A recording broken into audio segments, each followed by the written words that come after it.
over there. Good night and welcome to Mindful Live 230. I'm your host Nathan Springer. Thank you for being here. The conversation is already on the way and we have math in nearly every job. And if you think about what algebra is, people talk about how do these letters get inside of math, but it's understanding, finding the unknown, and the unknown is found in nearly every numerical situation. Every time you go and get change, you do algebra. Every time you ask someone how much time is remaining in the hour, you do algebra. So the idea is that you want to make sure, because these jobs by and large, and more jobs are using higher levels of logic and math to do everyday things inside of the job. You want to make sure someone is proficient at this. So that's the general idea that they are going for there. That's the general idea. Now, if you're talking about something like music, that was the example you used. If you're talking about something like music, that was the example you use.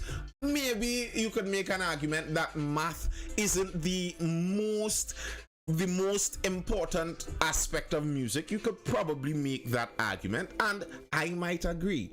And I think if you allow for more of something I regularly push for, the idea of apprenticeship. You're going more for apprenticeship instead of the qualifications route. I think things like that in music, in trades, in arts, areas like that, you would be able to get people who are very proficient at it, who you may not have been able to get the other way out with if you required them to do math also. I agree with things like music, that might be the case. I agree. Yep, because it has happened to someone as well trying to teach music. Yeah. Music is math do. Well, music is logic, and I guess if you consider math to be logic, then to some extent, but you could there are people who would be horrible at math, but they could be very good at music, very proficient at music. That's easily possible. There are people like that, so I don't deny it. But I understand the general requirement for math. I do.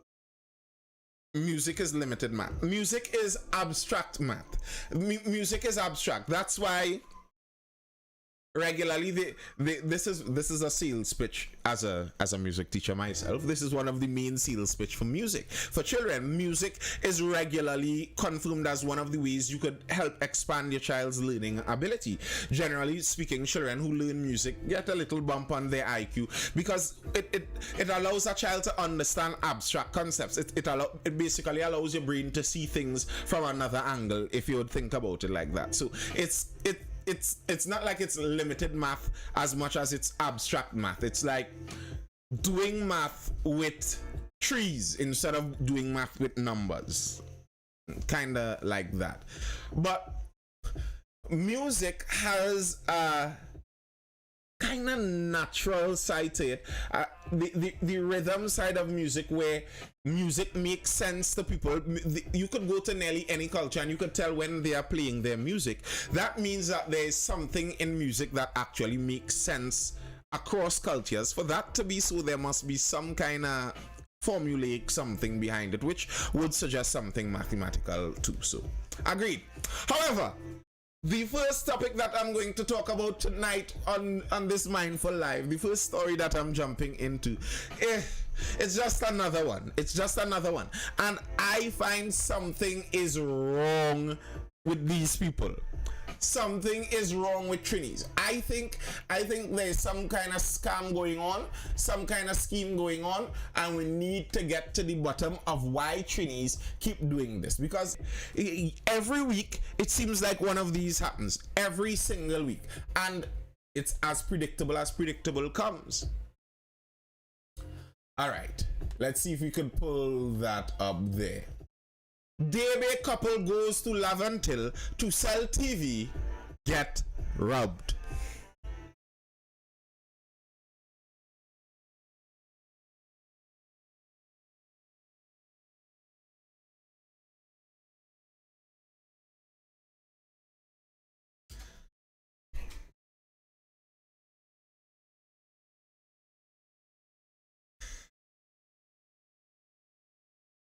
You live in DB.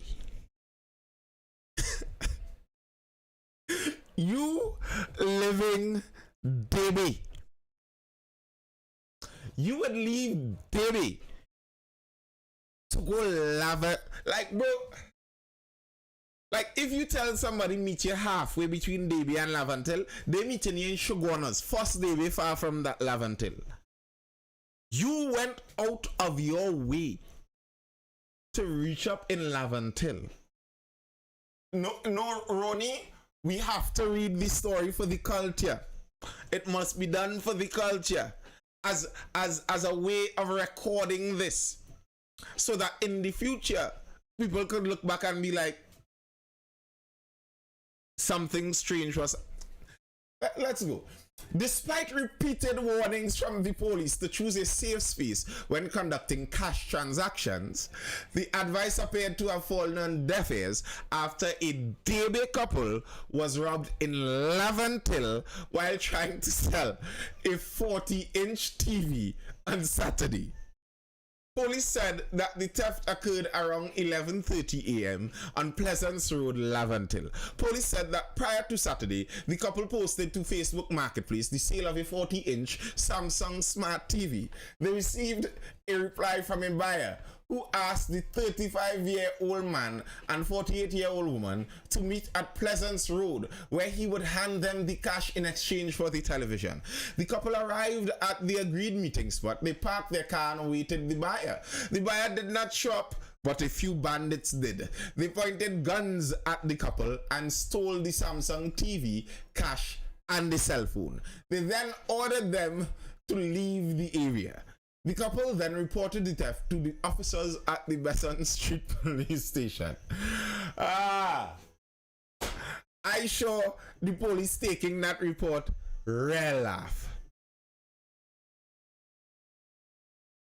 How, like, I'm trying to figure it out. I'm trying to give them the benefit of the doubt here. Maybe, maybe it's like, they figured, because it happened at midday. Maybe they figured midday is safe inside there, If you're going, what kind of community midday they would do robberies at? Well, I guess you're really from DB if you thought so. But, and it's interesting, It's not one gun. The guys went with guns. So you went in the neighborhood and it looked like all the bad boys pour out with the guns in hand just to take your TV. Majesty said them really needed that TV sell, it would seem so, but they should have taken pics of the account and other information before any transaction. Bro, I don't even understand how that goes. Like, if I'm using Facebook Marketplace and I'm selling to someone or buying from someone, I am going on your profile. I want to see that you joined Facebook since at least 2012 or something like that. I want to see your mother and your aunt and your sister, and I want to see pictures of your family on your Facebook. How am I going to sell something to a Facebook with an anime picture? Like, at the very least, I must know that after I sell to this person, if they rob me, I know everything about you. 868 says he has some balizi to sell. No one needs to buy that. It grows for free all about the forest. Didn't someone do that chippiness weeks ago to buy a car and end up in the same predicament? Yeah, that wasn't weeks ago, that was last week. They're doing it on a weekly basis. The guys from Grandy went to buy a car, 11,000 something or something like that. It's just beyond me. It's just beyond me. But to dive into something more serious, to dive into the politics, and in this case, yes, he did get robbed and and they put a broken TV in his car. I don't think the TV was working. But in the case of this local government election business and the extension of the term of the former local government representatives, I find something to be passing strange on it. A little strange. If the government's intention was really always to do that 1 year extension for the local government representatives. Why didn't they highlight that before? Why didn't they highlight it before? Why wasn't that part of what they were seeing a lot? Now, the opposition leader brought up some quotes from Parliament from 2019 that really make you wonder.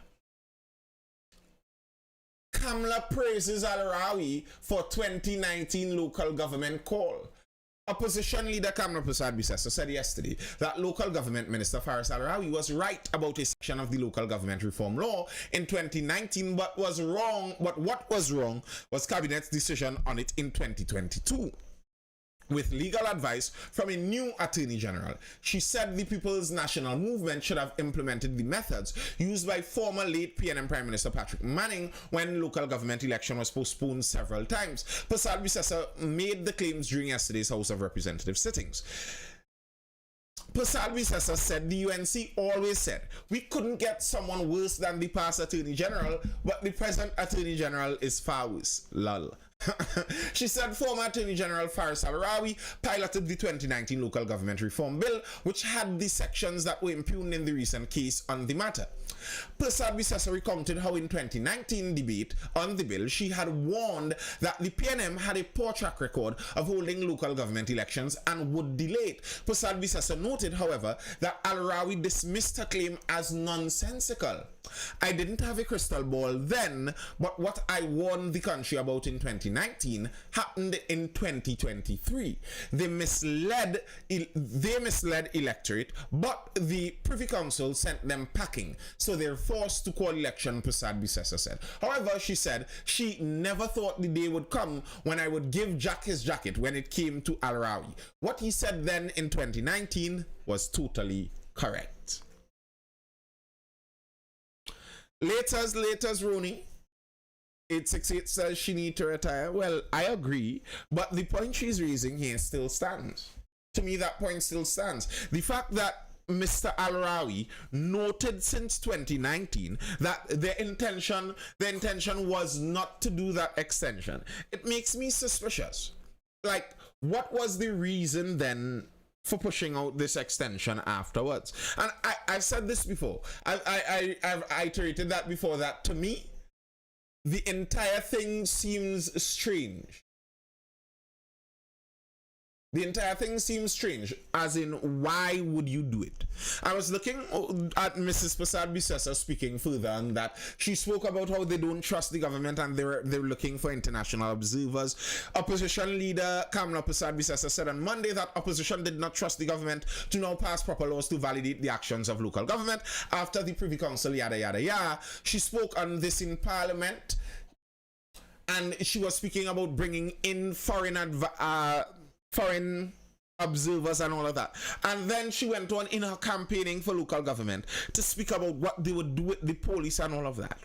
You know, when I listen to the politics in our country, what really disappoints me sometimes is the way the politicians seem to purposefully mislead a lot of the public. Local government elections is not about national politics issues. When Prasad-Bissessar says that they're going to reform the police or whatever, how are they going to do that from local governance? Good night, Nate. How would that be done from local governance? That's not where those changes are made from. And very regularly we see that. So look out for this over as the local government elections comes into full view here. Look out for this. How regularly you would see points being made on the local government campaign trail for things to be done on the national governance side. Good night, Desmond King. And what you'd notice from this, particularly on the UNC side, is what they're attempting to do is make sure to stop what happened in Kelly Village with their councillor, where the councillor began to move away from his national party side, and he would meet with the prime minister. He would meet with PNM councillors and PNM officials in his district, because that's what local governance is about. But political parties don't want that. They don't want that. They want, when you even go out for local government, you're just voting for the party you see on the ballot. But really and truly, that's not what local government is about. To me, if you don't know the name of the person on your ballot for local government, you should not vote for them. Local government, you should know the name of that person. You should know how to get into contact with that person. That's the kind of area local governance is supposed to cover. But look at it. I'm telling you, when you look at the campaign trail, I assure you, you might be convinced that it's Dr. Rowley and Mrs. Kamala Prasad Bisesa who would be on those ballots. But neither of them are voted for during local government elections.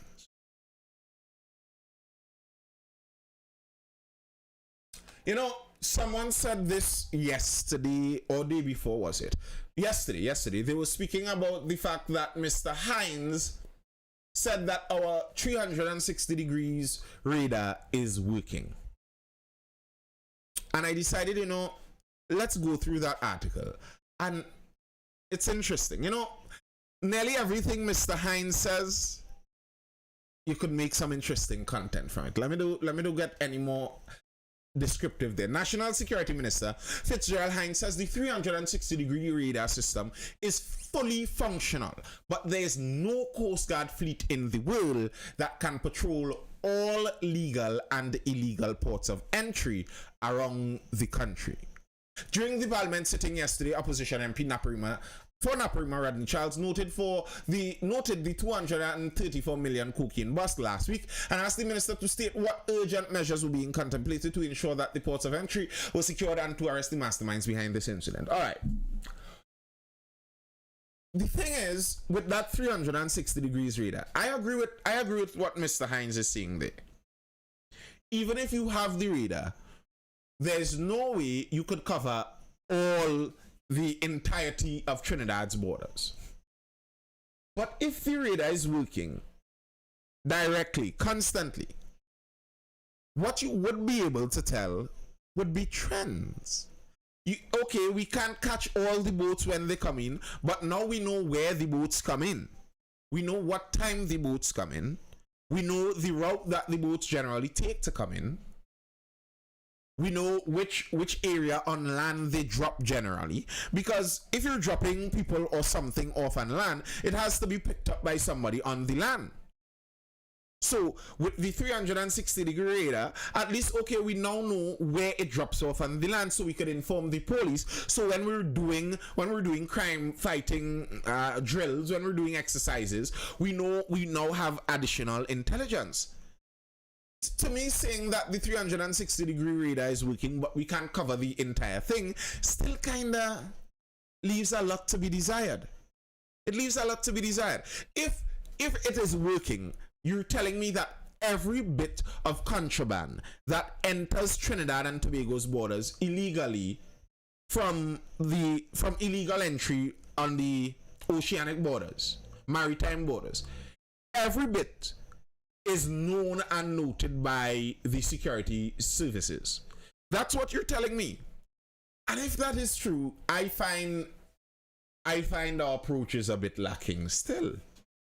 Like that sounds like an indictment against our security services. They know the exact timing and location of every single illegal drop-off around the island.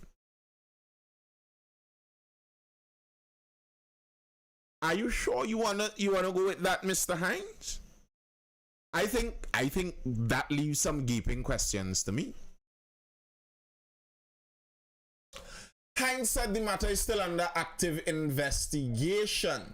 Bearing in mind that persons charged in this bust are now before the courts, I want to take this opportunity, and I hope my friend will join me to congratulate the Trinidad and Tobago Police Service and our international partners with whom collaboration is a daily occurrence, he said. Now, you know, I wonder I wonder how much of that was the Trinidad and Tobago side and how much was the international side. Like, I have a suspicion there was a good bit of international involvement. Like, isn't it interesting that this Piaco case, the Piaco scandal, the Piaco corruption scandal case, isn't it interesting that we were robbed of our money here in Trinidad and Tobago? But the only way we were able to get back anything is from an American court, because they just so happened to involve some Americans inside of their corrupt dealings, so the American court could have some power. We in Trinidad and Tobago, our courts are so weak, or our security services, our investigations, our legal system, whatever it is, our prosecutorial system is so weak, we are robbed. And the only money we could see back from that has to be declared from an American court. That's kind of pathetic, don't you think? One man of Las Cuevas was charged on Monday with possession of cocaine for the purpose of trafficking 168 keys of the illegal drug, which has an estimated street value of $234,457,344. I always wonder about who does the evaluation on these drugs, because sometimes when you do the math, sometimes the maths isn't mathsing, so I am not sure who does the evaluations on them, but okay. He was denied bail on Tuesday when he appeared before a Port of Spain magistrate. He also appeared for the possession of a gun and ammunition. 2 other men held were released pending further investigations.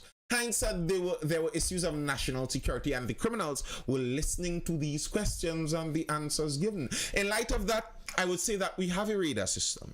It is now 360-degree, fully functional, watching what is happening around. But there is no Coast Guard fleet in the world that has the capacity to patrol all of the ports of entry, legal or illegal. None, Trinidad and Tobago being no different, he said. Hines said the country did have vessels and would have more if the former People's Partnership Administration had not cancelled the order for 3 offshore patrol vessels.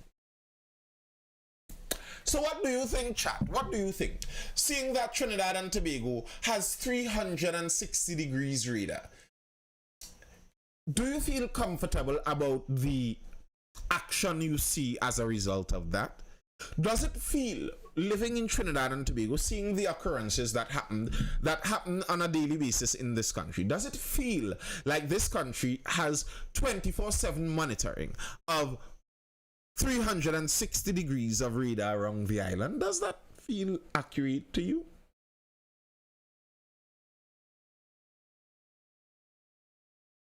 For me, not so much. Not so much. All right. It is a holiday, Indian arrival day. The Indians arrived, and I thank God for it.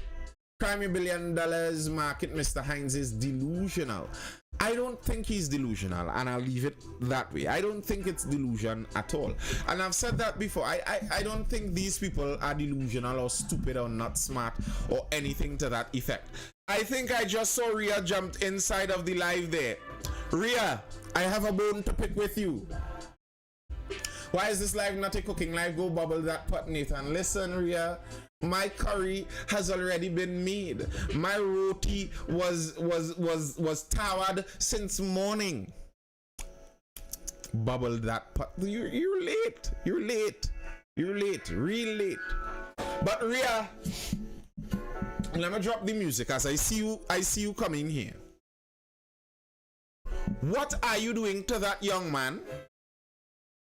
Teaching him mixed signals out there, telling him you want X. If you don't get X, bring nothing back. When he brings nothing back, you're angry with him? What kind of thing is this? I saw that and I said, you know what? I am coming to the defense of this young man. This young man needs an advocate in his corner. I will be his attorney tonight. What is going on there? You see, at least youth man getting a lesson in life and how it works from youth. He's getting a lesson one time. You know, he's getting to see it quickly. He's getting to see it one time. You know, a lesson in fire. I'm listening, Ria. What's this case you have to plead?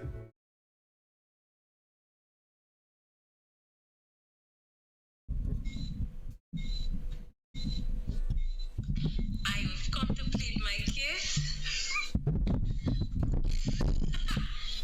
So, you see the way in which you all interpreted it, I think is from past trauma that you all may have experienced. because it was just a simple exchange between my son and I. So just hear me out on this, right? I'm listening. Granted, I did say I don't want nothing but the muffin. Granted, those were the words that I said. I was a little too optimistic in that there was supposed to have muffin. So the fact that there wasn't was honestly a shock to me. But this is where he's more wrong. I may be wrong, but he's more wrong. Even in the absence of the muffin, there was nothing that I wanted besides the muffin. But you really can't not bring something else for me. Because just hear me out. If it is, he said, Mommy, I want a Kit Kat. And I said, well, if it have no Kit Kat, what do you want? And he said, nothing. I don't want nothing but my Kit Kat. And I went in there and it really had no Kit Kat. You think I could have walked out there empty-handed for him? No, I would have had to pick up a Smarties or a chips or something and say, hey, listen, I know you wanted a Kit Kat. It had no Kit Kat, so I got you this. If you don't want it, it's no problem. If you want it, it's here.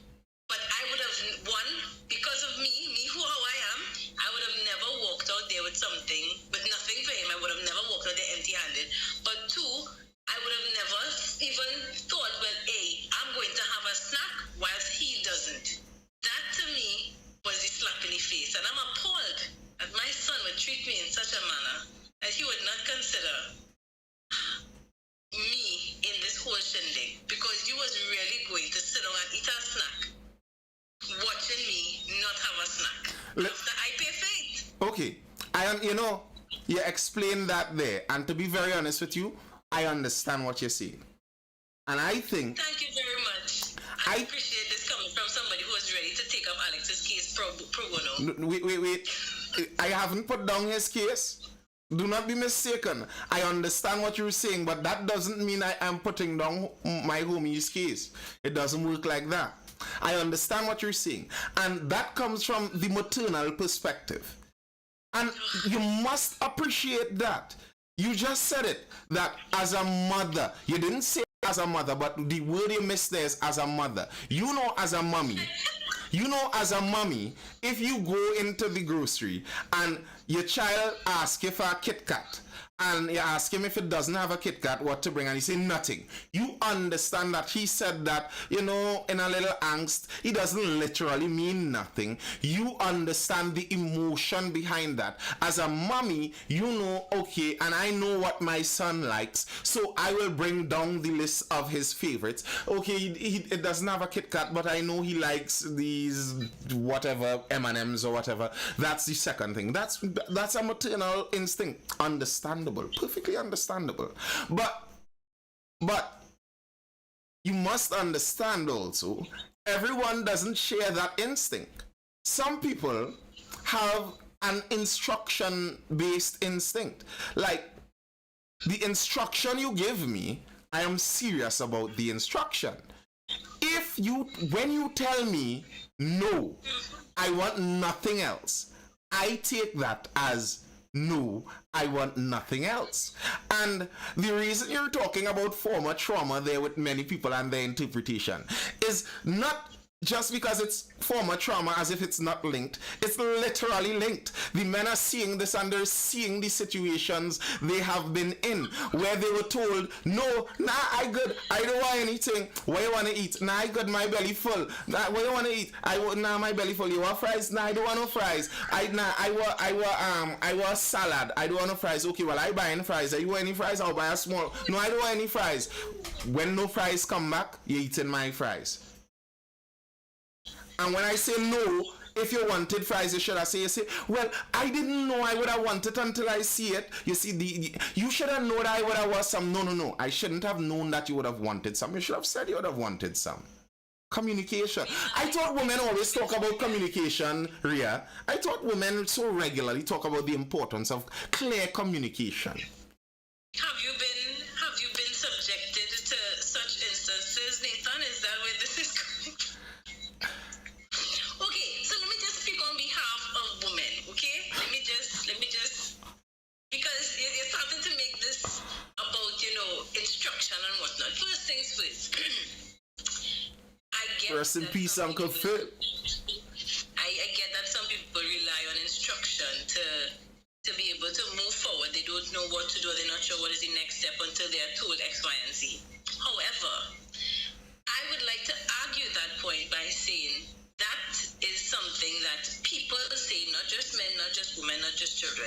That is something that people say to get out of doing whatever. Because when it comes to life, you don't always need a do this to do that. Right? When it is, this is something you would not have been privy to. When it is Alex goes in the grocery and sometimes he has a $3 change, he will just magically buy a snack for me because he thinks about me. It's not that he doesn't think about me. He does. I would let you know there was a time that he bought me a Kit Kat, the small one with just 2 in it, not the 4, with the $3 change that he had. And when it is, we came home and I put it in the fridge because when it is you're young and you get a snack, it's like, oh my God, a snack, and you eat it one time. As a grown person, you can buy a snack whatever you want. Like, you could flex now because you're making a little dollars now. So I'm not even anxious to eat snack like I used to be when I was younger. So like I would put it in the fridge or the next day go and eat it or whatnot. But that annoys him. So before the night had over, he had already come back and asked me for the same Kit Kat that he bought for me because it just burned in his eyes. So it's not that he don't know and I don't know how he is. And, we know each other, we have an understanding. So with this thing that he needs instruction to know what to do, it's not like that. And it's just like the same thing with men. Men sometimes have the ability to sweep you off your feet. You don't get a step-by-step guideline in how to date a woman or how to wow her. You all just bring the riz, you all just bring the magic, you all win, and then sometimes it's like you have to say, so you're really not going to do anything special for the anniversary, you're really not going to, and sometimes for a woman to come now and ask you, so you're not going to do nothing for my birthday, when it is before, when it is you was trying to catch my attention, you was doing all this plus flying over the moon, it's like, why are you telling me now that communication and you don't know what to do and you need me to tell you this? It's like, how could I give you all the time, hey, do this, and then think that you genuinely wanted to do that when you've only done it because I've said to do it? That's not how the world works, especially when you've already shown me that you could do it without prompting. There are multiple aspects to what you just said. The first part being yes, people are able and should be able to make decisions on their own. That's obvious. Not everything you need a ball by ball instruction for. That should be obvious. But there is a difference if you're talking relational, that kind of thing. When a guy is trying to. Wait. I go in just on what you're saying and I'll expand. If you're talking when a guy is trying to win the lady and he's planning and preparing, bear in mind, if you look into the animal kingdom, to put on my documentary voice, if you look into the animal kingdom, during that time of courting, it's an expensive time for men in terms of energy, in terms of output, in the whole sense of it. So in humans, we have lifetime pairing so that men don't have to to exert that level of expense all the time. So when we pay, I no longer have to go out into the forest and grow antlers and put antlers with another one. No, we paired together. We're now in a partnership. So when we want things, it's our money spending. We could make some of those decisions on a whole. You don't expect me necessarily to go out there and do all of these things just necessarily totally spontaneously. Now, some of it has to be a bit more in a partnership. Right now, I'm not saying obviously that if you're talking someone anniversary and that's no one needs instructions to remember an anniversary. I'm not talking about ridiculous things like that. I'm talking about just generally, and in terms of that general sense is where I generally agree with you, man. Listen, if we go to the Privy Council with this case, he win. If he get Freedom Law Chambers and Mr. Ramlogan to argue this case, he surely win. The instructions given were clear. The instructions given were followed. I do not understand how Youth Man could be wrong. Never happened. I just had that for since I saw the video, I just had that and I was like, when I see Rhea, I must. No. That's where, right, so that's where you're wrong. That's where we're forgetting the little thing called common sense. You see, it always can't just be based on instruction and what is said and the words that are there. There is also that other factor. Remember, this is not no random kid in his school that I sent to buy a muffin for me, and he came up to say, well, miss, it have no muffin. He doesn't know me like that.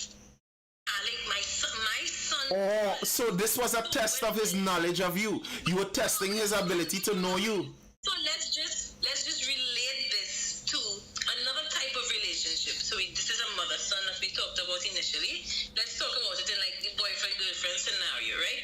And we'll go back to the fries that the girl didn't want, but she ended up different from the guy. So you see, now this is where it may be confusing for men to understand. But a lot of the time, it's you genuinely don't want something until you realize you don't have it. And that's a lesson I know echoes with men in their hearts right now. So when thinking about what it is you do want, you think you're satisfied, you're normal. Like, I'm chill, like there's nothing that I want. I'm good right here, hugging you up, thing. But as soon as that food reaches and you realize, hey, it's smelling good, or you realize you just want to taste it just to see if you're missing out on anything. That little thing there, where I think by now, men should have not just the experience, but the common sense to know, hey, like because here's the thing about it, and I would say this, women, and you can tell me if I'm wrong, because I know I'm not wrong, but women, go and tell me if I'm wrong. If it is, I order fries and my man say no, but when the fries come, he wants a few, it's okay. Because why? The same partnership you now talk about.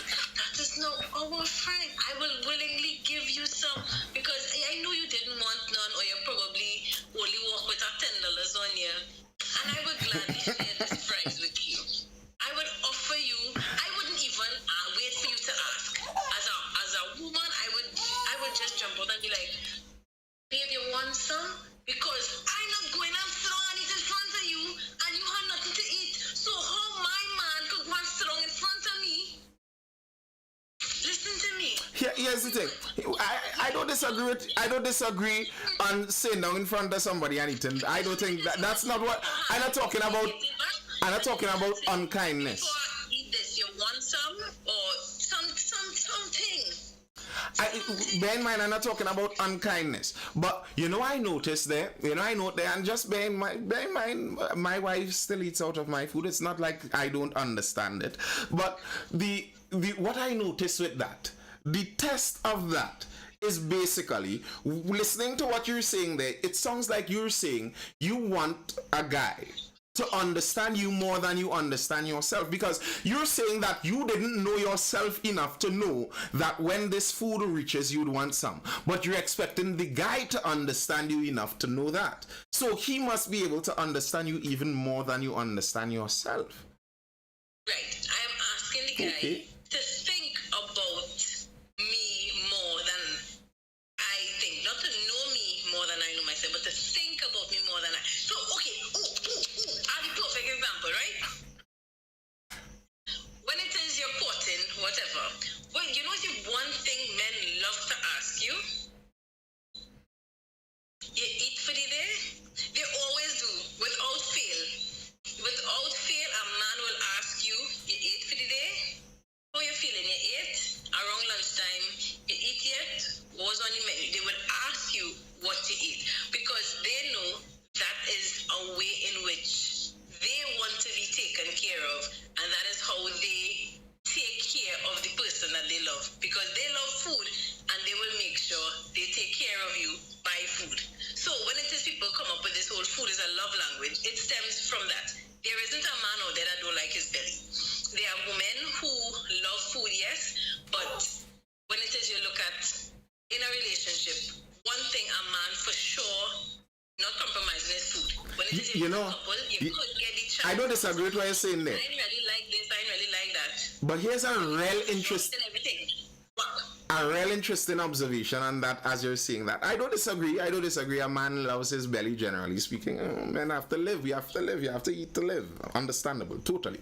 But just as you say, like men love their belly and women do, and the same. At the same time, it seems like some women, a large portion of women, would sell the soul for a go out and eat, Like to go to a restaurant, they will sell their soul, Some women work everything in life, everything they do. Like many of these single millennial women, they live to eat, They spend money like drug dealers. I'm not talking necessarily about them selling their bodies. I'm not talking about that kind of baddest girl for food kind of thing. I'm not talking about that. I'm talking about these young millennial girls, women that seem like they live solely for restaurant food. Listen. Here's the thing about it. In the whole thing about enjoy life while it's happening, I don't mean to sound bad, right? As a young person trying to make it in life, I don't want to say there's nothing working out for me, but there are things that you realize just not working out. For example, me getting a house right now, dismal. The chances, when I tell you the sky is not just gray, there is a thunderstorm looming, especially with the government at 4%. When I tell you there is not a clear view ahead to say what a thing. So the question is, when it is thinking about saving money per month, let's say somebody puts aside $1,000 per month to save for this house, right? And even 3 years later of saving this $1,000, it's like the goalpost is now moved, because whilst it is you thought, I could get you with a little 50,000 deposit, and after 3 years with the money I had already, I would have it. By the time you reach the 50,000, it's like houses are now Y price instead of X, the deposit is now higher. So you know watching yourself like a baboon for the past 3 years sacrificing and not trying to extra spend or So this is where young people like myself, the millennials, have the whole thing, you know what? Frig it. I'm gonna buy a Starbucks today and feel better about my life. I am going to buy a Cinnabon and feel better about my life. I understand what you're saying. In TGIs and feel good about my life, because no matter how I try, like the only thing that I can't enjoy is what is in front of me right now. I like this point that you get to. I like this. It's true that more and more what is happening is you could take your pick who they are, the system, the wealthier people, are locking more and more people into permanent consumerism, where you aren't able, you see, like capitalism. I like capitalism, but in order for capitalism to work, you have to have the capital. So you have to be able to output put enough. So like, okay, people talk, when you look at some, they mock some of those money managers and money guys on social media who tell you all you need to do is buy a house, and you buy a rental property, and then you take out a loan on your rental property, and then you like, bro, to start, you talking about a 500,000. You're talking about a 500,000 that I just don't have. Like, relax with that talk. So yeah, to start up, and they're raising the limit on that. They're raising the level on that. So it's actually higher. So like your parent, you see, even the squatting that was allowed to some extent, that allowed some people to at least get into some level of ownership, where at least after a while I own this piece of land. Some people could have gotten in. Parents that were just making $3,000 a month would have been able to reach that level where they could own something in the system. But this isn't a mistake. Just bear in mind, if you ever heard about that World Economic Forum stuff, and where they talk about you will in 2030 you will own nothing and you will be happy, that's actually the model that many of the wealthier people would like, where you look at your phone and look at all the apps and stuff you have now. Everything now is a license agreement. You don't own anything more. It's licensed to you. So I own this, and you pay me to use it. And that's the idea that many of them would love that. You don't own it, I own it, and you rent it from me. That's true. I agree. That's happening without a doubt. However, if the solution is to just lean into consumerism, you're telling me that the solution is to fully give them what they want. Because wait, just now. Because when you go to Starbucks and just live it up, when every day you have some kind of restaurant food as your status picture. If it fall in your garden, water it and plant it and water it. You had to plant it first. What are you talking about? Let me look at the list of people here. If every day is a restaurant food, okay, you're living up your life and you're enjoying your life, and okay, that's your prerogative. But bear in mind, you are literally doing the very same thing that they would want you to do, being the perfect consumer. You are going to come onto this earth.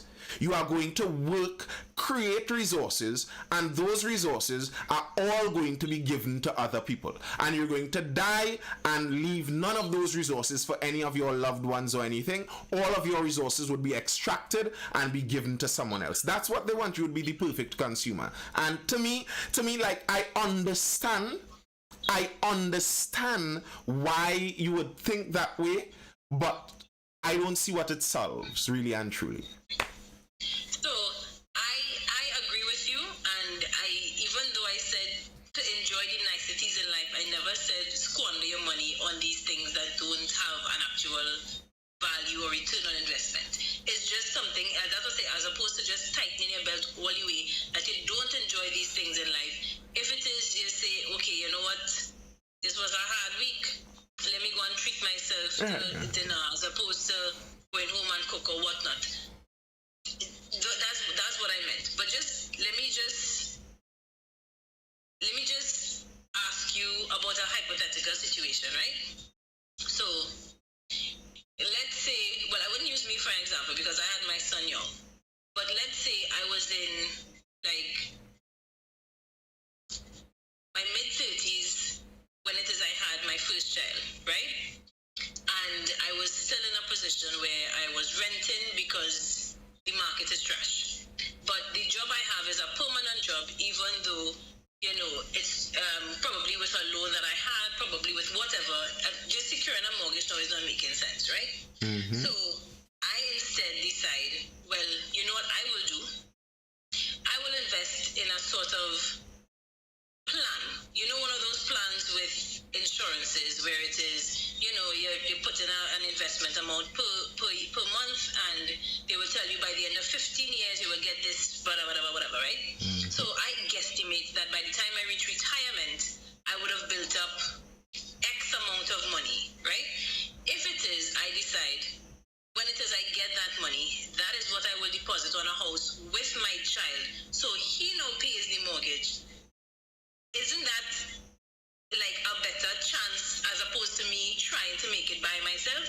So how are we so sure that these same people who are spending money and living it up, are we so sure they don't have some sort of plan? Because they could also have an insurance policy whereby if it is they die, their children inherit money, so they're now not starting from scratch. They're starting with at least money in the bank, and they can invest 10% of that money and then use the next to do whatever they want in business or with schooling or whatever. Yeah. It be better in the system than trying to make it now. And you're not making it. I mean, That's you're talking like the Asians. That's the technique that the Asians have been using for a while in the Western world, and Asians are succeeding everywhere they go. It's not necessarily about me making it, but about mine making it. So I would willingly put myself as a block inside of an entire building that we are building. You understand? I don't have to be the top of the building. I'll put myself as a building block inside of the whole building. That makes sense. I don't disagree at all. That makes perfect sense. And if that's what people are doing, by all means. But what I was talking about wasn't that. I was talking about, generally speaking, what they call them sinks, single income, no kids, sink. You ever heard the sink trend? No. It's a thing. It's a thing. Even on TikTok, you could go look for that. Single income, no kids. And especially for women, that's a group that banks are predicting by 2030 a certain percentage or high percentage of women will be in that category. And the reason they are predicting that is because that group generally spends the most on consumer goods.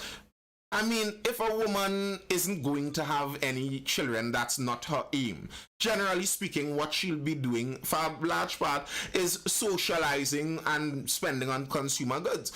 And that's a prerogative, but bear in mind that these corporations are planning for it. They don't want you to go and get in that family and try to save. No. Spend it all.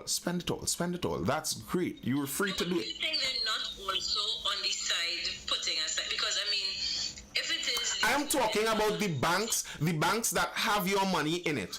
And the banks know your spending habits. And the banks are saying that this group spends the most on consumer goods. So we want to increase the amount of this group and market towards this group because this is the group we want.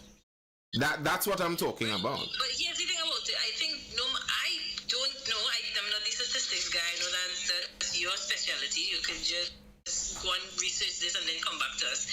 But if it is as a single woman with no kids, I'm not spending on food and trips. Even if I'm not single, as a person in a relationship or married with a kid, I'm still buying stuff. It's just for the children, no, but I'm still stuck in a cycle of... It's not necessarily. There's a value, there's a long-term value to different things. So if I spend $100 right now and I spend it on a box of gyro meat with cheese and shrimp mixed together and it come up to $100, I eat that, it feels good, I get a little release of some kind of happy hormones, and I poop it out by the next day. The value of that would have been the energy I gained and the release of hormones. If I spend that $100 on a music class, the value of that would be the music I learned that would last much longer into the future. And the idea of consumerism, when people talk about consumerism, the idea is spending more money on short-term consumer goods, goods that give you that short-term release. So, yes, I'm not saying that you won't spend money otherwise, but what you generally notice, and these are trends that are noted widely around, is your spending habits, I can assure you, is way different than a single person, and I'm sure you know that.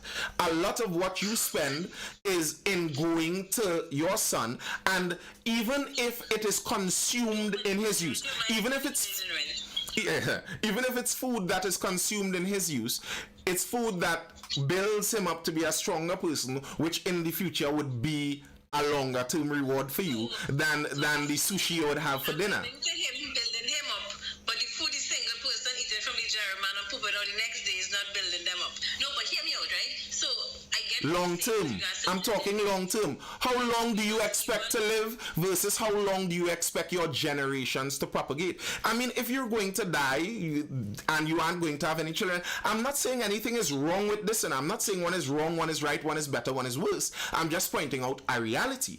If you only spend on yourself and you are going to die at the age of 76 to 80, wherever, then that's where all of that ends. While if you're talking about a generation going on, and if that's what you're interested in, if that's what gets your mind going and gets your motivation ticking, that's what you're interested in, well, your generation theoretically could go on forever. One has shorter term benefits than the other. One is a question, one is more of a statement into a question, to kind of think statement. So like even in what you're saying, even in a regular person, let me say a single person and a person with a kid's expenditure, you still have those two things. One could be an investment and one could be money wasted. For example, diapers. That come like the same thing. Is like you're going to spend this $200 to $300 on these diapers that sometimes it lasts a month, sometimes it lasts half a month, sometimes it lasts 3 weeks. You never know. You just spend money ever so often on these diapers. No real return on investment. It's just your child goes shit around the house, so you have to clean it up. That is the return on investment, Rhea. That is, you said it, that is the return on investment. In any case, but then you also have the expenditure that you hope will bring the actual return. So you could pay for your kid to do piano, and in the first term she comes and says, "Daddy, I don't like this." You technically just wasted money, even though you say the lessons would stay with her forever.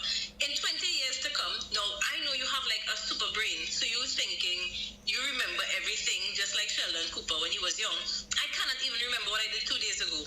I am struggling to remember what I did last weekend, and last weekend technically was 1 day ago because today's only Tuesday. So when it is, I bought a guitar at 24 or 5 years old, 23, can't remember how old I was, because I was so interested in guitar, and I dropped it 2 months later because it was me wasting money, me spending money thinking that, hey, I'm going to learn something, and it just stopped because, so I think even when it is, you do consider expenses for both without and with children. There are sometimes when it is you're going to miss. When it is you pay for your child to do football because they were so adamant, I want to do football. And then when it is they check and say, hey, Daddy, I'm missing my Saturday morning cartoon. I really want to do this. I don't mind going if it's a Sunday. And when it is you check what on Sunday is karate, and you say, I prefer go karate than football. And it could be... Bro, you don't stop. No, son, listen to me. I pay good money for this. You are going to go to football and you're going to learn to play. And after you learn to play and you could run 4 continuous laps, then and then only, son, can we talk about quitting. You understand what I'm saying? Yes, Daddy.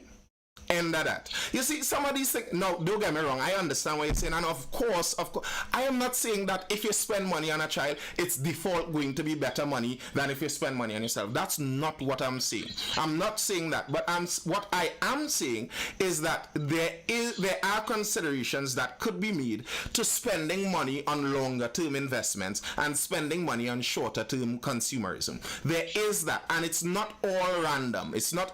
Like, okay, yes, you could spend money on guitar classes for your child, and they do the guitar classes for 2 months and then give up on it, and you think that has no effect, but that doesn't necessarily have no effect. It's all building their character as they grow older. And like you were talking about with diapers not having a return on investment, as someone over on Instagram said, you don't have to buy diapers, which is very true, but the return on investment for diapers is you get to save time from cleaning poop up all around the house. That's the return on investment, because if you don't have the diapers, then you'll have to clean the poop and pee some other way. And if you have a child, you have the poop and pee to deal with. So it's like, obviously, there are consequences to having this child, and you buy things to try and negate and soften some of those consequences. That is the literal return of investment there. And in the future, the hope for people who engage in such things as family creation, the hope hope is that the return on investment is the enjoyment you get from your family as you go on. So like for some people, they believe as a woman or a man, you look back at the age of 90 and you see a whole room full of people came out of you that are successful and doing things in the world. They would feel more satisfaction to die closing their eyes knowing that's what they left, while some people might feel more satisfaction to know at the age of 90 what I've had is 90 years of exquisite restaurant meals and healthy poops after. It's on you. It's your choice. One isn't wrong or right. It's just your choice. We're looking to wrap up there. Ria, you will spend more on yourself. Of course. I'm not cutting you up. I just saying we're looking to wrap up. More on yourself rather than someone else, which translates you'll spend more on yourself. Okay. I am cheap. I would literally spend more on people than I'll spend on myself. Okay? Like, no. In any case, so this was the second point that I wanted to ask you about, right? Especially seeing the way that the economy is going, especially seeing the way in which society is going, how life in general is going. Do you really blame people for not wanting to bring children into this? No. A lot of people who currently are here have had to overcome trauma from their own parents or from just simply living that they don't necessarily want to put somebody else through. No. And especially knowing this, my question is, for those where we call them skims, where we call them single income, Sinks. single income, Sinks. right? So those things as they have them, who literally say we're here for a good time, not a long time, who literally just here and whatever life has thrown at them before, they're now thinking they just want to enjoy life, and it's not like they plan on making anybody's life harder. They're just not interested in birthing and being responsible for another human being. What's so wrong in that? Now, what's so wrong in that is a different question. That goes into what's your definition of wrong and right. What you consider wrong or right. That's where that would go into. Now, in terms of you making that choice, I have no problem with anyone making that choice.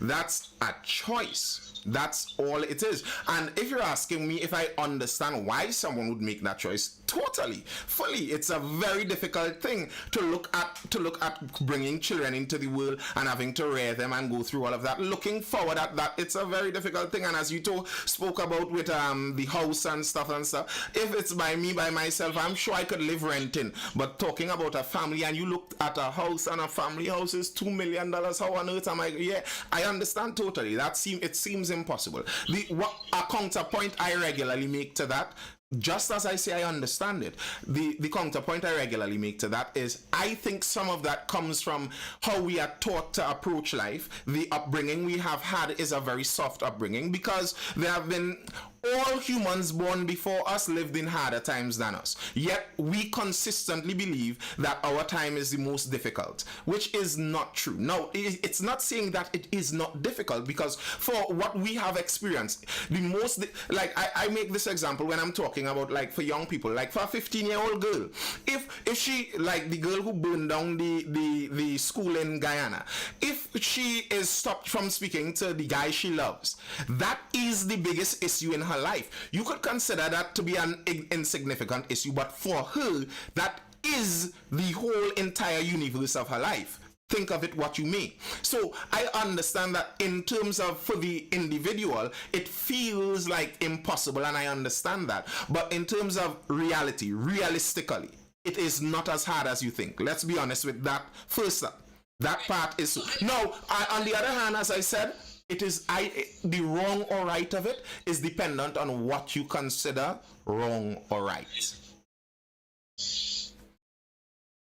I would say, as far as I know, as hard as the enslaved and the indentured laborers. So I definitely don't think that we're as badly off, even those coming out from like apprenticeship and whatnot. I definitely agree that we don't have it as bad.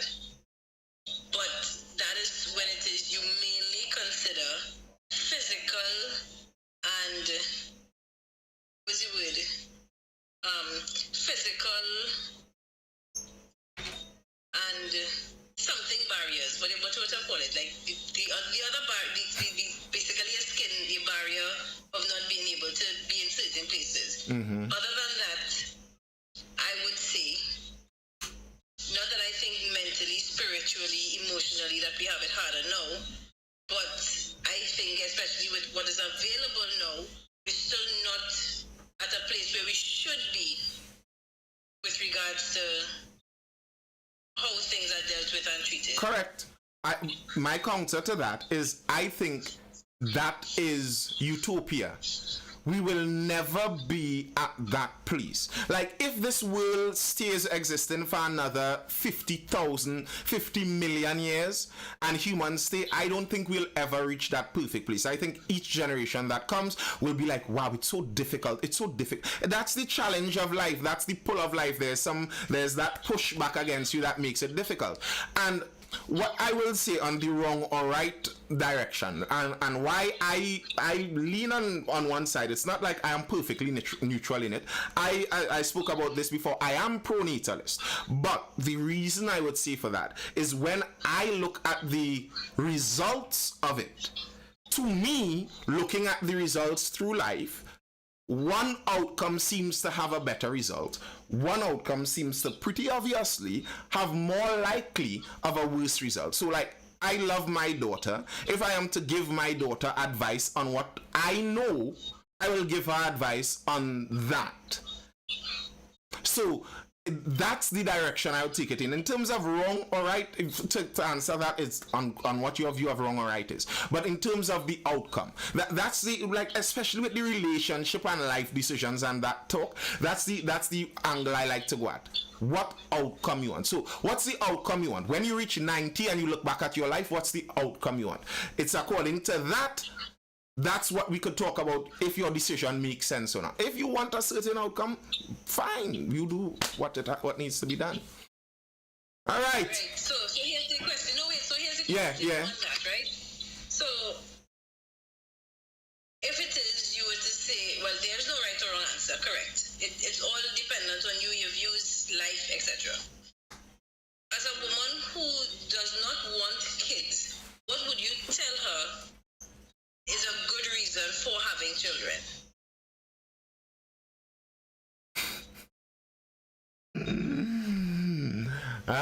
The thing is, first up, almost surely, if I were to have that conversation with a woman who doesn't want to have children, that would be a conversation, because to list out reasons like that would sound like no sense.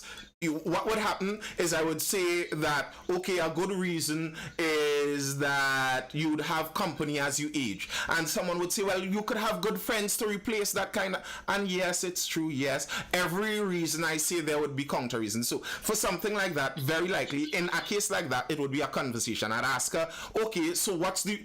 to me, what is more important is, why don't you want to have children? What's the no in it? Because let me tell you why. Let me tell you the why. Because according to how you think about life, do you think about life religiously? Do you think that we were created by God and placed there for a reason? If that is so, then why you don't want to have children could fly in the face of that. If you think about life scientifically, as in there's no real purpose in anything here, it's all biological and biological imperatives, well, then if you go down that road, we are evolutionary creatures and we are literally here to reproduce. So the question again would be, why don't you want to follow your evolutionary imperatives? So to me, the question isn't why you should have children. If you don't want to do it, you're doing the odd thing out, religiously, biologically, whichever way you want to look at life, you're doing the odd thing out. So why? So hear this, right? Mm-hmm. At 17, 18, 19, 20 years old, a woman is too young. A female is too young to have children, right? At that point in time, let's say they're looking to now develop themselves in life, whether it's in school, they now start off a job, whatever the case is, right? By the time a woman is 35, she is now reaching a stage where it is, when having children, there would be some sort of deformity or issue with regards to the birth of said child. Because she's now at a ideally. It's not an age where it is, it's not ideal, right, to be bearing children, right? So 20 is too young, 35 is too old. So let's say the proper age gap for that is 23 to 33. So she has 10 years in which she must have children. But let's be real, in your 20s, you are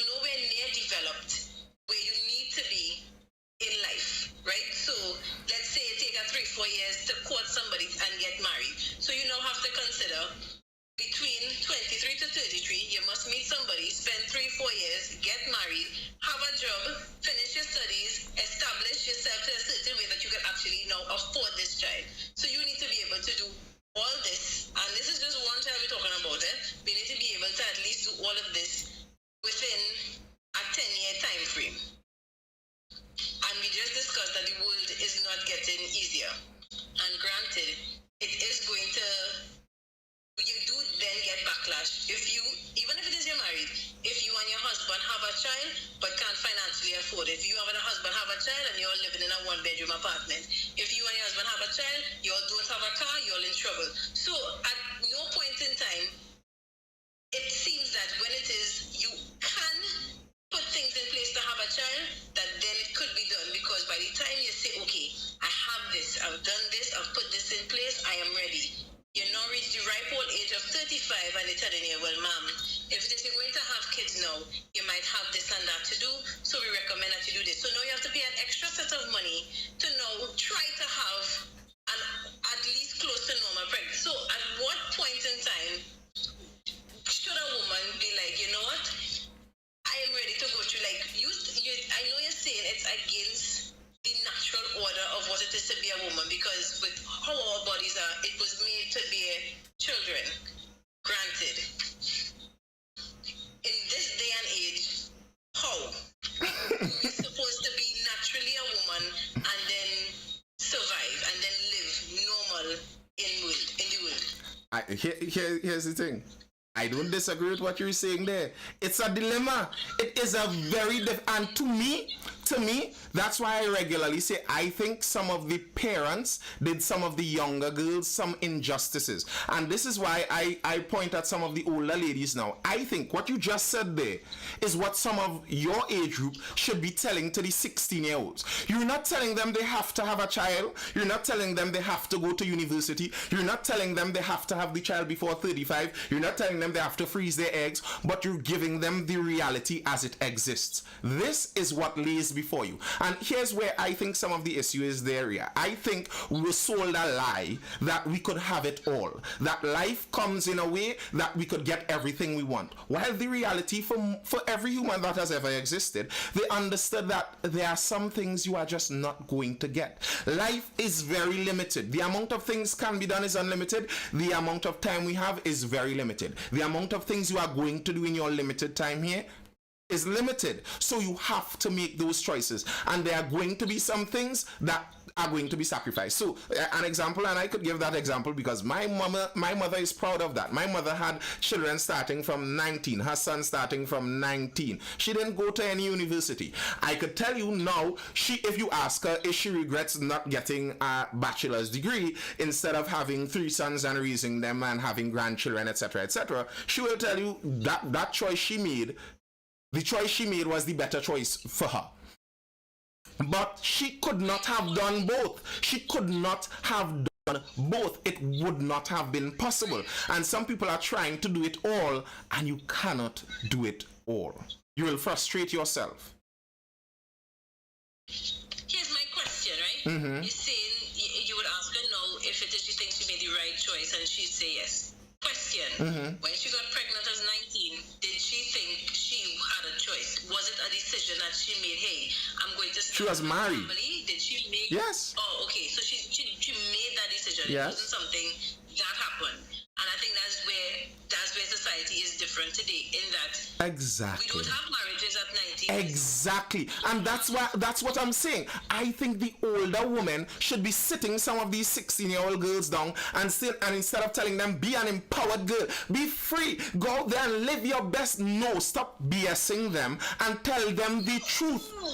Tell them the truth. Hold on, wait. But Nathan, okay, granted, you want women to be in a position where it is, you can't have it all, a life with a family, if it is, this is what you want, this is what you could do, right? But then let's also face the fact that we have to have a discussion with our young men on what it means to be a man and raise a family. Yes. No. Do not get me wrong. When I'm saying what we should do for the woman, I think I spend more time speaking about what we should do for the men. I am not saying the men and the boys are doing ideal. That's by no means. More men are single now than women are. More men are not getting any. Listen, this bacchanal that happened the last week with this guy, and it went all over and yada yada yada. That is literally the problem that everyone is talking about. There were statistics released recently that showed 30% of women are single and 60% of men are single, and people are wondering, well, how come double the amount of men are single compared to women? Because few men are having more women, and because men aren't doing all the ideal things. So yes, men need to do things differently. Just to close that point I'm making, what I am saying is on the woman's side, I think that for young ladies, they need to give them a more accurate view of the future. That's what I'm saying on that. Right. So, okay, I get you saying a more accurate view of the future, but I mean, what it is that we will be telling young men to do, not if it is they're going to be able to see about a family. Wouldn't they go through what it is we are all doing traditionally now, which is after school, furthering yourself, whether it be a trade, whether it be school, whether it be a starting job or whatever, and then trying to build yourself up from there. So they will be going through the route as normal, where it is, let's say they finish their degree or they have enough job experience by the age of 24, like in a starting position. By 24, they now have a good decent amount of experience or knowledge under their belt that they can now start to get a decent salary for their age, for their experience, whatever. Mm-hmm. So they are now starting with at 24. Let's just say 24, right? Mm-hmm. We have asked women from as early as Form 6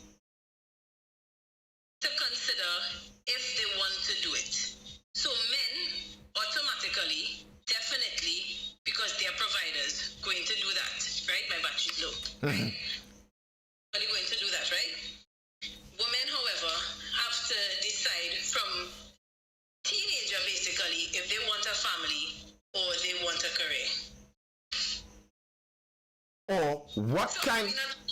Just now, or what kind of career you want, or if you want it fused, or if you want it hybrid. Now, I understand what you're saying, that it could seem unfair, but to me, it's just different. I don't deal in the fair and unfair in that realm, because for the guys, you could say, I guess some men might say it's unfair that by default, I have to be expected to work every day till I die.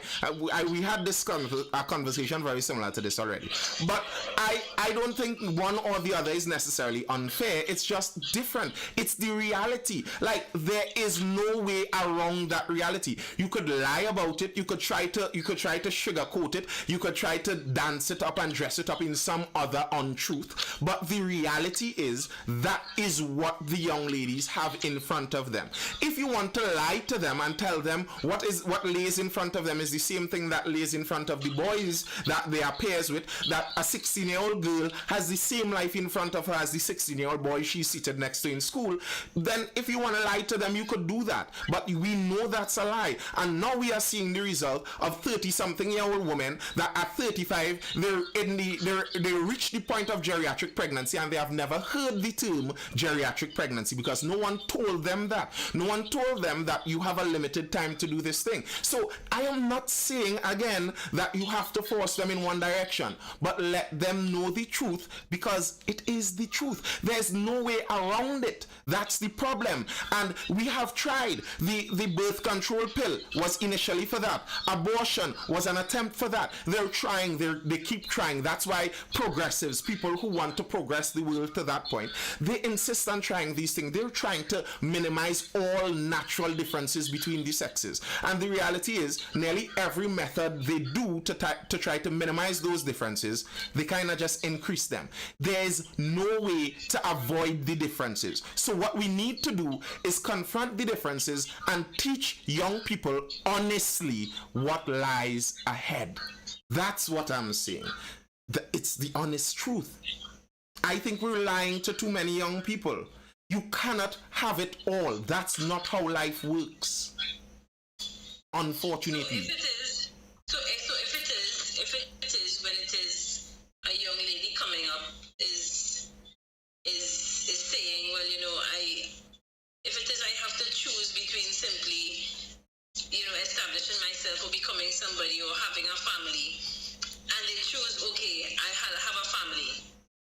let's say by 30 they still have not met their significant other. No, we still no. That reminds me of this woman from Pride and Prejudice. She was like Tough. she had no prospects and no money. Oh gosh, what was her name again? I can't remember the names in Pride and Prejudice. Yeah, boy, but you know what I'm talking about. So it's like the woman, no matter how she rolls the dice, it's still a gamble for her. Whether she has the career or she doesn't have it, whether she wants to have the family or she doesn't want to have it, it's still. But what I'm saying, Rhea, is that's the gamble for everyone, you know. A man isn't assured a family. A man isn't even assured a job. A man isn't assured an education. No one is assured anything. It's a gamble for everyone. And that's the gamble of life in the... And yes, that can happen. You could throw all your eggs in the family basket. You said, I'm going to marry at 18. As soon as I finish high school, I'm going to find my husband. And it doesn't work out that way. That could happen, yes. I'm not denying that. I am still saying I believe the best way to deal with all of that is to tell them the full truth. And you're saying like it has to be an either or decision. That's not what I'm saying, you know. I'm not saying it has to be an either or, but you must understand that you can't go 100% in both directions. It's impossible. So maybe you could have something hybridized, and you understand that, okay, if you're going to be the high-powered, high-flying office woman, office mother, you must understand how much you're going to pay in daycare. You must understand you're going to grow up without your child. You must understand you're going to miss XYZ. You're going to, so you understand that there are trade-offs, and understand that these trade-offs aren't minor. Don't let anyone make you think that these trade-offs are minor, because there are women popping pills and on anti-anxiety and anti-depression for those same things by the time they're 40. So tell them the truth about it. Yes, you could choose either, or you could choose both. You could choose a little of this, a little of that. And the lie that is told sometimes is like the women in pre-industrial times were all slaves at home. That's not true. The household was the unit of the economy.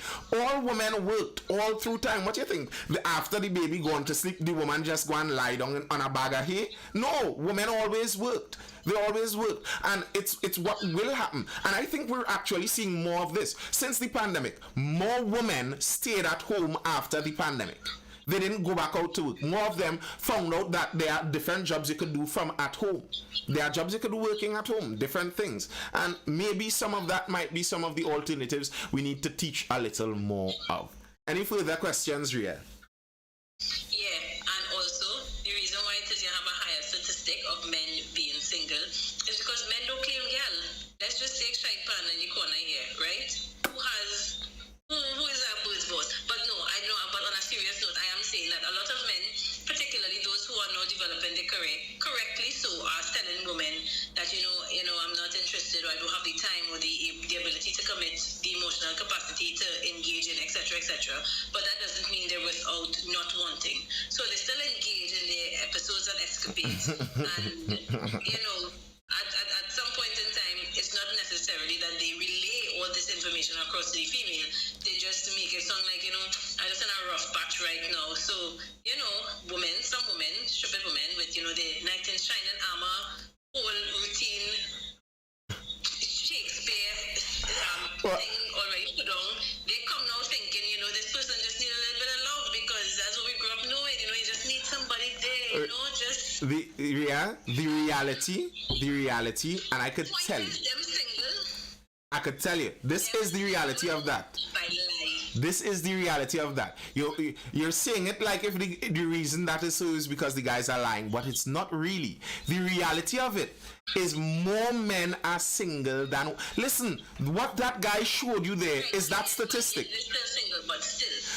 That one man is taking up 50 women. That is 1 to 50 ratio.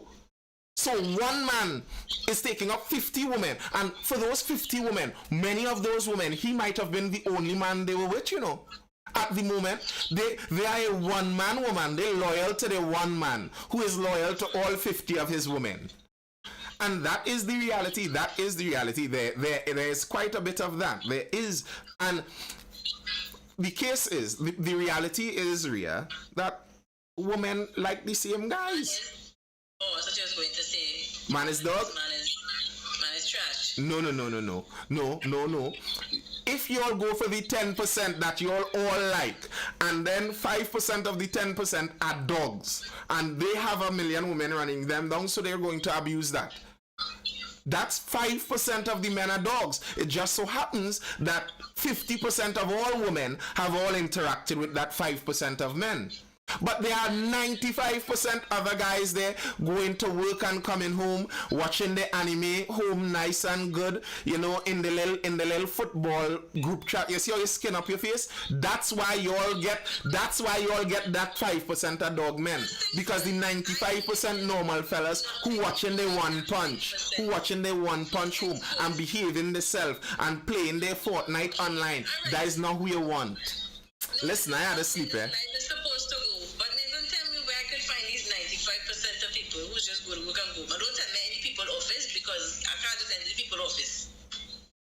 Where if it is these single men are saying that they're single, right? But they go to work and come home and watch anime and then skin.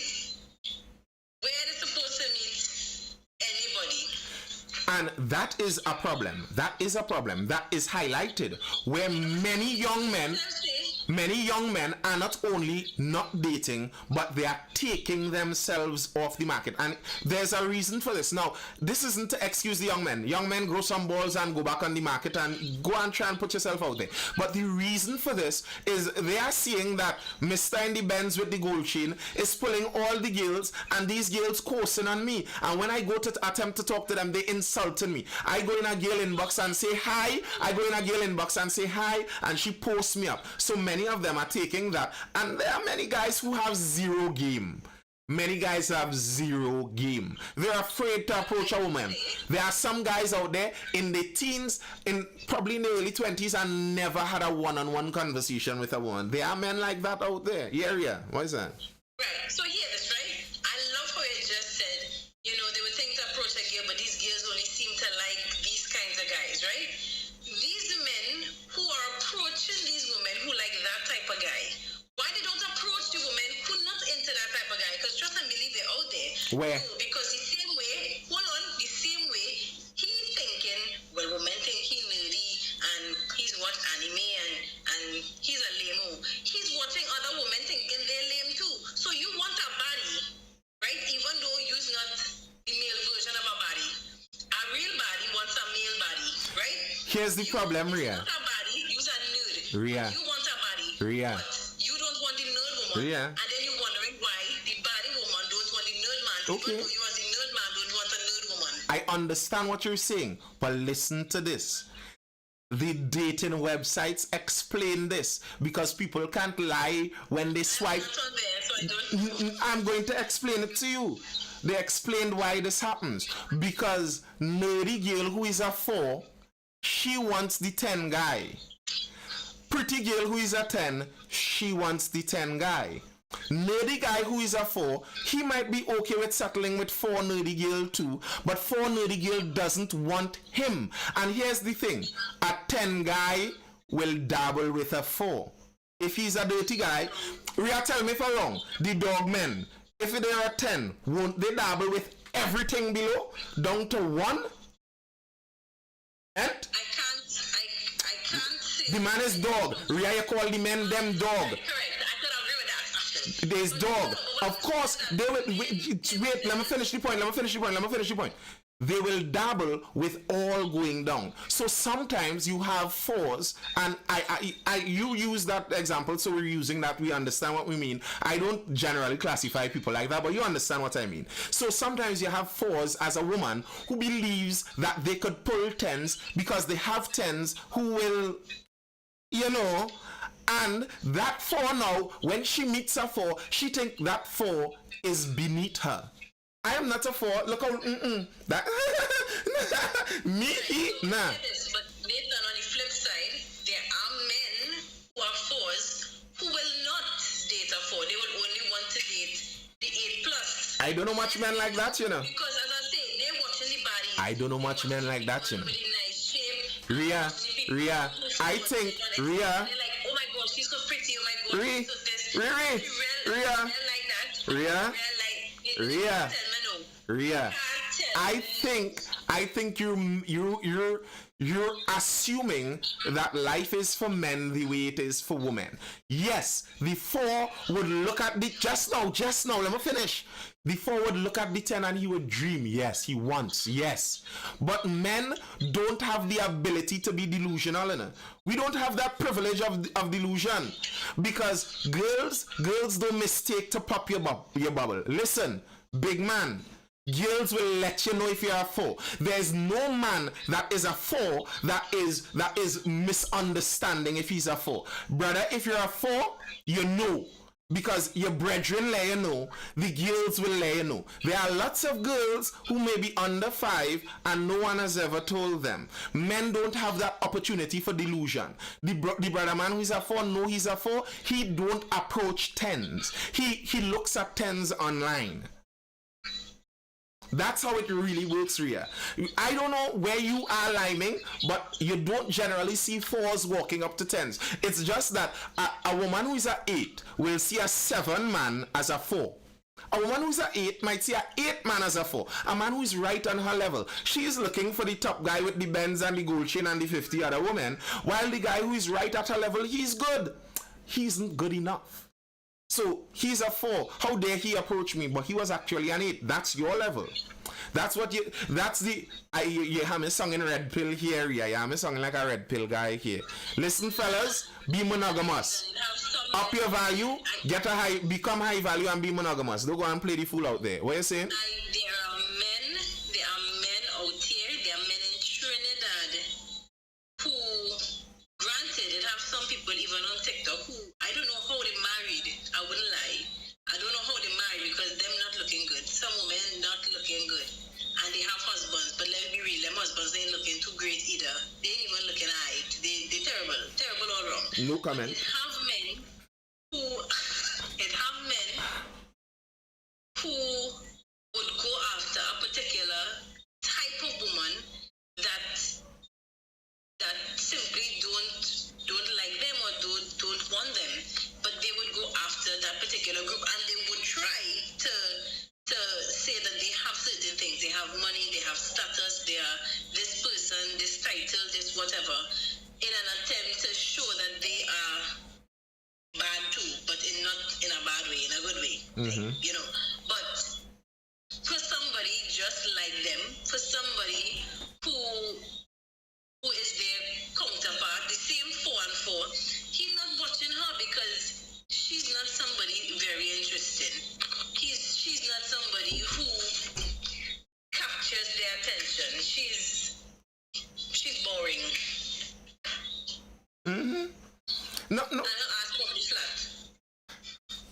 I don't disagree. There are some men who overshoot. There are some men who don't settle. But generally speaking, it's more in the other direction. If you're looking, Ria, if you're being honest, if you're looking for just nearly any man, you know you'll get any man inside of your DMs. It's just you don't want any man. That's the general problem. I have to go sleep. I've got to get up early. We will talk again tomorrow. Tomorrow is Tobago Day. Wednesday is Tobago Day. I will see you guys then. We went nice and long today. But I hope you're educated, informed, or entertained. This has been the Mindful Life. See you guys again tomorrow for the next session of Mindful Life, which happens around 9:30 p.m. on a weeknight. Until then, folks, peace out. Hold it down. Stay